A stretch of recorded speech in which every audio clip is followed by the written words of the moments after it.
Okay, we are ready for chapter 38 of The Treasure Hunter's Tale. I'm a little bit allergic today, so hopefully we'll be okay. The funeral was held the next day. Everything was still so raw, but the townfolk rallied round and made sure that everything went smoothly. It was heartbreaking having to see the coffin lowered into the ground, and Freddie forced himself to watch it happen. Mr. Newhart struggled to say the committal as the coffin was lowered, and Freddie prayed hard that he would be given the strength and courage that he would need to step up in the family from then on. The next week seemed to drag by, but gradually, as things always do, the days got a little easier. There were, of course, times of terrible grief, as someone would say something that reminded them of their beloved brother and friend, but they knew that was normal.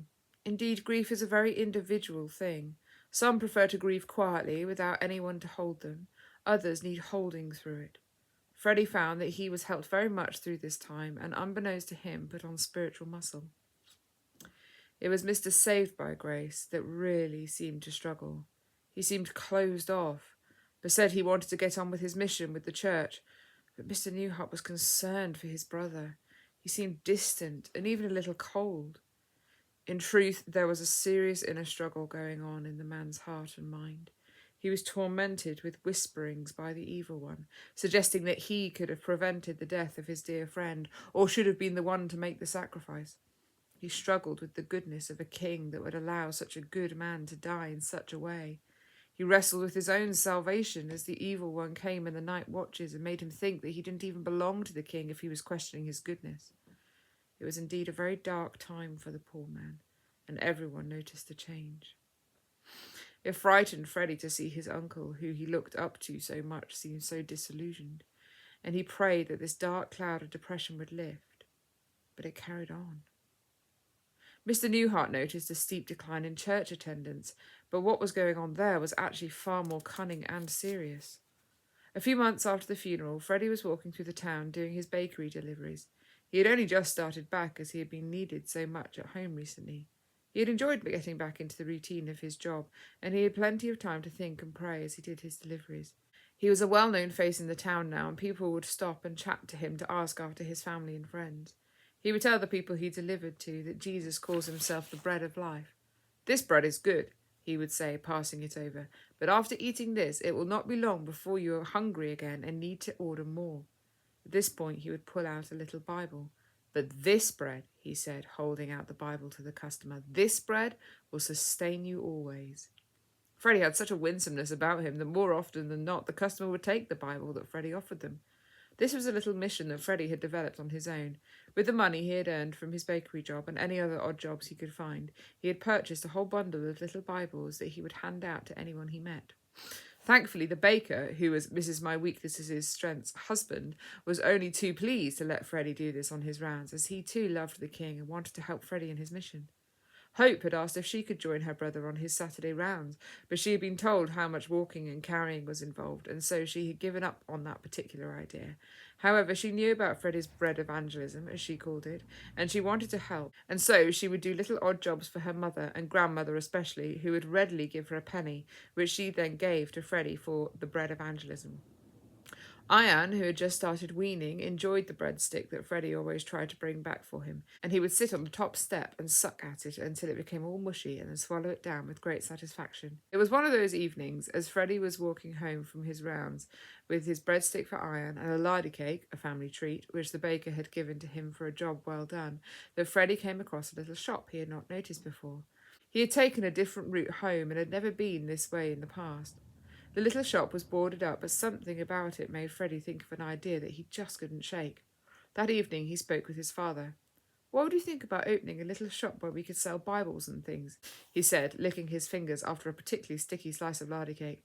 "I think that's a very good idea, Fred," said his father. "Why, have you found a suitable building?" Freddie paused. "I may have," he said slowly, "but I need to make inquiries." He explained to his father how he had taken the different route home and seen the little shop all boarded up and had the thought.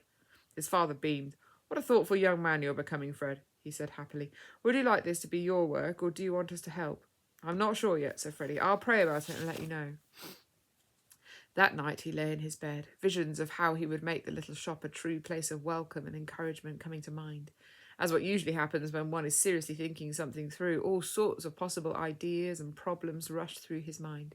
But he committed each one to prayer and fell asleep happily, thinking of what he would call the little shop if the plan panned out. The next morning, as he thought some more, he had the idea of calling the little shop Daily Bread, as a sort of nod to his bread evangelism, which he was already well known for, and to what he would be selling in the shop. He discussed it with his parents at breakfast, and they were very encouraging and supportive.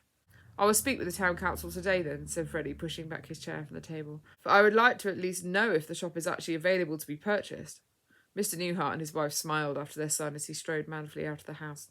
"He looks so purposeful," said Mrs. Beloved of the King. "Our boy is certainly growing up," observed Mr. Newhart. "Indeed, he is becoming a fine young man." He kissed his wife tenderly. As Mrs. Beloved of the King was doing the washing up after breakfast, she was looking out of the window and thinking of how she had met Freddie, and how she had loved him as her own so quickly, and how he had grown to know and love the King, and now, as he grew into adulthood, what a lovely young man he was becoming. She wiped a happy tear from her eye and looked down to where Iron was playing at her feet. "And I pray very much that you will grow into a fine young man who loves the King too, Iron, my love," she said, and scooped him up into her arms. Iron gurgled with delight and put his podgy hands on his mother's face and looked at her. "I love you too," said his mother, giving him a kiss on his nose. "But now we need to take Hope to school and then go and run some errands for your grandmother," she said, tidying up and getting her things. "Hope," called Mrs. Beloved of the King, "are you ready for school?" Hope came in from the garden. She was holding something in her hands. "What have you got there, darling?" asked her mother. Hope looked round to see no one was listening and then whispered, "It's a treasure." "Oh, let's see," said her mother, crouching down with Iron in her arms. "It's my treasure, like what Daddy and Uncles used to hunt for, and I've found one." Mrs. Beloved of the King was really intrigued. How much this child picks up, she thought to herself. Hope opened her cupped hands very carefully. There in her hand was a small rusty key. Hope looked up anxiously at her mother. "It is a treasure, isn't it, Mummy?" she asked, looking hopeful but serious. Mrs. Beloved of the King looked at it. She was about to let her little girl down gently, as at first glance she did not see anything particularly special about the rusty old key in the child's hand. But then she noticed, as she turned it over and rubbed at the rust, that the key had a little inscription. It said, "Promise." "Yes, darling," she said, "it is a very special treasure, for this is a key that will open the heaviest door of doubt, and that is the promises of the King." Hope's eyes grew wide. Her little heart was thumping in her chest. "Then I will give it to a dear Uncle Saved by Grace," said the little girl firmly, "for I think maybe he needs it to open his heavy door." Mrs. Beloved of the King hugged her daughter with tears in her eyes and thankfulness in her heart. Little Hope, though young, had noticed her uncle's plight, and it had clearly been weighing on her mind, and now she was so delighted to be able to help her uncle with her treasure. She put it in her bedside drawer to keep it safe, and then they hurried off to school. But it has to be said, I am not sure how much Hope learned from her schooling that day, for her little heart was so full of the joy she felt that she had something helpful to give to her uncle, and she prayed it might help him very much.